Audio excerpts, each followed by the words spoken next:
नमस्कार मंडळी.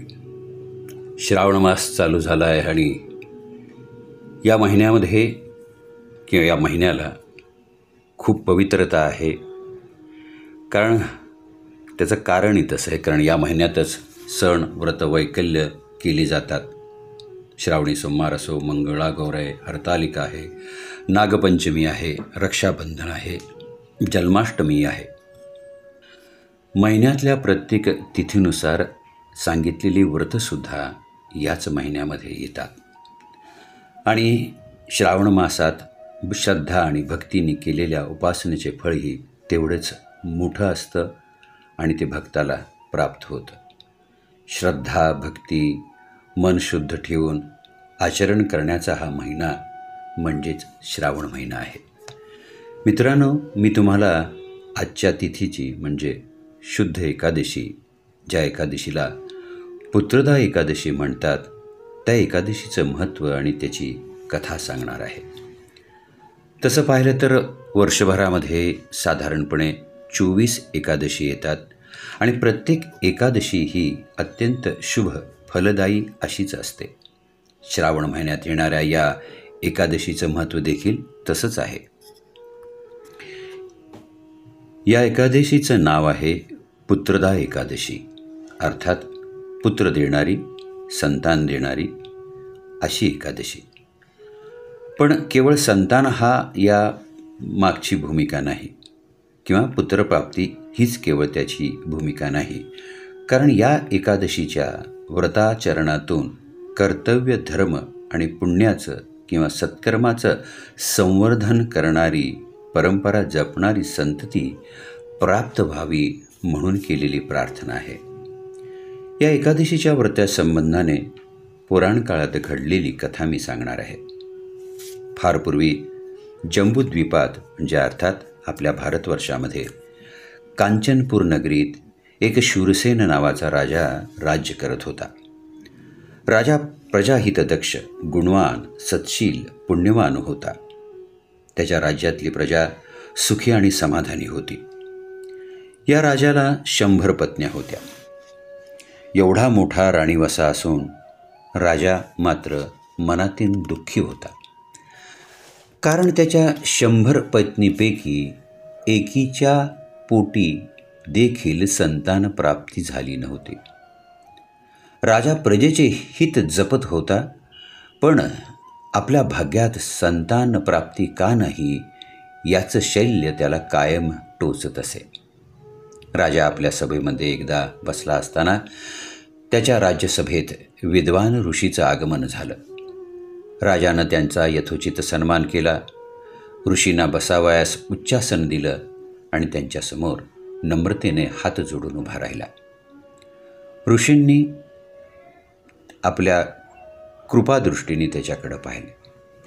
सेवेत, आदरातिथ्यामध्ये तत्पर असलेल्या राजाच्या चेहऱ्यावर समाधान किंवा प्रसन्नता दिसत नव्हती. ऋषींनी राजाकडे पाहत त्याचं कुशलमंगल विचारलं आणि त्याच्या चेहऱ्यावरून दिसणाऱ्या दुःखाचं कारण देखील. मग राजाने सुद्धा निसंकोचपणानं त्याच्या अंतःकरणात चलत असलेली व्यथा ऋषींना सांगितली. मला पुत्रसंतती नाही आणि याचं मला दुःख आहे. आपण मला मार्गदर्शन करा. आपण ज्ञाते आहात. आपण एखादं व्रत सांगा, मी ते विश्वासाने करीन. ऋषींनी राजाच्या भाग्यललाटाकडे पाहिलं आणि सांगितलं, राजा, तुझ्या भाग्यामध्ये संततीचा योग निश्चित आहे, पण तुला मी सांगतो ते व्रत करावं लागेल. राजाने विचारलं, मी कोणतं व्रत करावं? एकादशीचं व्रत करावं लागेल, ते पाळावं लागेल, तर तुझी इच्छा पूर्ण होईल. राजाने ऋषींना एकादशीच्या व्रताबद्दल विचारणा केली. ऋषींनी राजाला पुत्रदा एकादशीचं व्रत कर असं सांगितलं आणि आशीर्वाद देऊन त्यांनी प्रस्थान केलं. राजाने पुत्रदा एकादशीचं व्रत निष्ठेने केलं. इतर कोणतेही सोपस्कार वा कर्मकांड याला प्राधान्य न देता त्याने नारायणास प्रिय असलेली तुळस न चुकता अर्पण केली. त्याची व्रतावर असलेली निष्ठा त्याची भक्ती, त्याचा विश्वास यामुळे नारायण प्रसन्न झाले आणि राजाला त्याच्या 100 पत्न्यांपासून प्रत्येकी एक अशी संतान प्राप्ती झाली. अशाच धर्तीवर द्वापार युगातली सुद्धा एक कथा आहे. द्वापार युगात महिष्मती नगरीमध्ये राजा महाजित नावाचा अतिशय कुशल पद्धतीने राज्य करत होता. राजा शूरवीर, दानवीर, प्रजाहितदक्ष होता, पण राजा मनातून दुःखी होता, कारण त्याला पुत्रसंतती नव्हती. राजा राज्यकारभारात स्वतःला झोकून दे, पण त्यात त्याला कधी समाधान नव्हतं. आपल्याला संतती नाही याचं दुःख त्याच्या चेहऱ्यावरून प्रधान, त्याच्या सभेमध्ये असले मंत्रीगण यांना कळत असे, जाणवत असे. पूर्वीच्या काळापासून प्रत्येक राजाच्या पदरी असलेले प्रधान हे फार चतुर आणि बुद्धिमान असत. आपल्या राजाचे सुख कशात आहे हे ते जाणत असत, कारण त्यांची त्यांच्या स्वामीवर निष्ठा असे.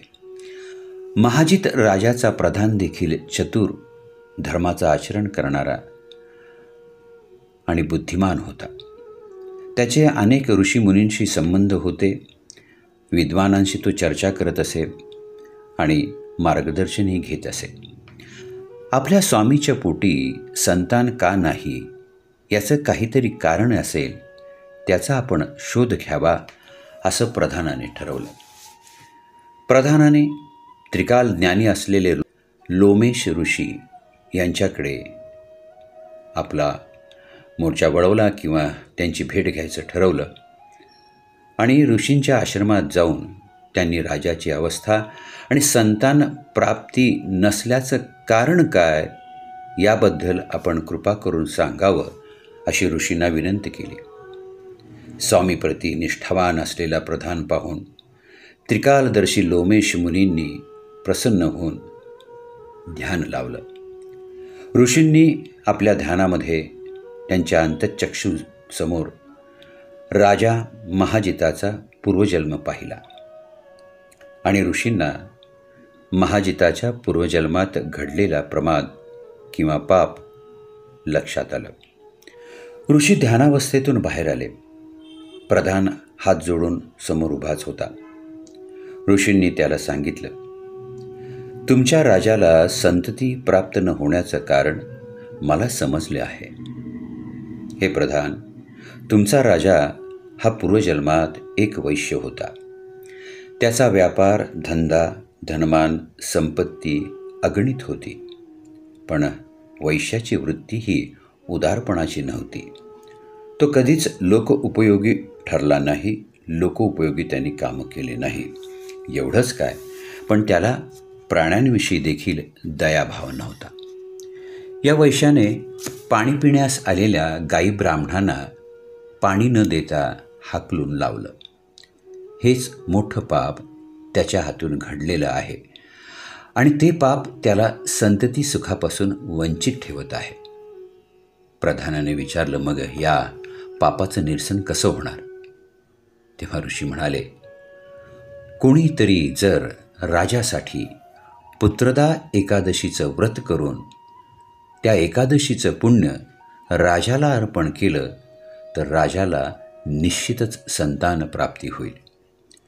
भगवान विष्णू हे अत्यंत दयाळू आहेत. जो कोणी हे एकादशीचे व्रत करतात त्यांच्यावर ते निश्चित प्रसन्न होतात, त्या जीवावर कृपा करतात आणि आपले पुण्य देणाऱ्या भक्तांची तर ते मागणी निश्चितच पूर्ण करतात. ऋषींनी केलेलं मार्गदर्शन हा आशीर्वाद समजून प्रधानाने आपल्या राजासाठी मी पुत्रदा एकादशीचं व्रत करीन असं सांगितलं. त्याप्रमाणे प्रधानाने व्रताचं आचरण केलं आणि आपल्या राजाला त्या एकादशीच्या व्रताचं पुण्यही अर्पण केलं. त्याच्या या निष्काम सेवेवर नारायण प्रसन्न झाले आणि राजाला यथावकाश पुत्रसंततीचा लाभ झाला. पुत्रदा एकादशीचं हे महात्म्य आहे. वर्तमानात देखील हे व्रत तेवढ्याच श्रद्धेने आजही भक्त आणि भक्तगण आचरणात आणतात. हे व्रत करण्यासाठी कोणत्याही विधीचे अवडंबर नाही. विष्णूस प्रिय असलेली तुळस जरी वाहिली आणि प्रार्थना केली तरीच देखील भगवंत आपल्या व्रताचरणावर प्रसन्न होतात. म्हणून भक्तानं भगवंताची सेवा, भगवंताची भक्ती करण्यासाठीच भगवंतानी ही निरनिराळी व्रतं आणि एकादशी सांगितलेली आहे. ती व्रतं आपण श्रद्धेने करावीत आणि आपण भगवंताच्या कृपेस प्राप्त व्हावं. जय श्रीराम, जय श्री स्वामी समर्थ.